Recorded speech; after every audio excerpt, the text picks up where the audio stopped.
Only you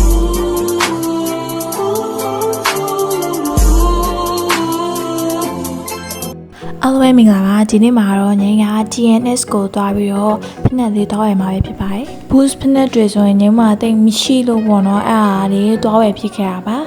ငိမ့်ကတော့ရှိသမျှဖက်နက်အားလုံးလိုချင်နေတာပါအစားတော့ budget က6,000-9,000လောက်ပဲ3တော်လို့ပြောရတာဒါပေမဲ့3သိန်းလောက်ကတော့ရှိမှာပဲမေးရဲဆိုပြီးတော့ပြောထားရတာပေါ့နော်ငိမ့်ကတရံနဲ့မလိုချင်ဘူးပေါ့နော်အများကြီးပဲမြင်နေတာဆိုတော့2ရံလောက်လိုချင်နေတာပါကြည့်ပါအောင်ဒီဇိုင်းလုံးလည်းနှက်နေရပဲအမေတွေရောအမတွေရောအကုန်လုံးလိုက်ကြည့်ပေးနေတာပေါ့နော်ငိမ့်တယောက်ကြောင့်နဲ့အလုပ်တွေရှုပ်နေရပဲအကုန်လုံးနောက်ဆုံးမှာတော့2ရံတော့မသိဘူးပေါ့နော်ငိမ့်စီစမ်းကြည့်ရတရံကကြတော့ပုံစံ2မျိုးလုပ်လို့ရတာတရံကကြတော့ဒီတိုင်းပဲစီးလို့ရတာပေါ့နော်ငိမ့်လို့ချင်တာကကြတော့ပုံစံ2မျိုးလို့ချင်တာဒါပေမဲ့ငိမ့်စီးလိုက်တဲ့ချိန်မှာကြတော့ငိမ့်နဲ့သိမ့်မလာဘူးဖြစ်နေလို့ဒီတခါတည်းပဲစီးလို့ရတယ်ဖက်နက်ကိုပဲယူဖြစ်ခဲ့ပါတယ်ဒီမှာပေါ့နော်စီးပေးနေတာအားလဲအားနာတယ်ကိုကလည်းစီးလို့ရတယ်တိတ်အဆင်မပြေဘူးဆိုတော့လေသူတို့လုတ်ခိုင်းရမှာ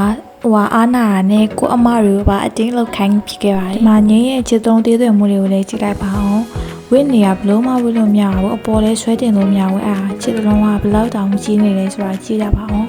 ဖက်နက်စီးပေးနေတာအားနာတော့ငိမ့်ကိုပဲတစ်ချက်ကြည့်လိုက်ပါထားလိုက်ထိုင်လိုက်ထားလိုက်ထိုင်လိုက်နဲ့လုပ်နေရပါတော့နောက်ဆုံးမှာတော့ငိမ့်နဲ့လိုက်ဖက်တဲ့ဖက်နက်လေးတင်ရံပဲယူပြီးခဲ့ပါတယ်ဘာလို့လဲဆိုဈေးက3သိန်းခွဲ2သိန်းနီးဆိုတော့ငိမ့်က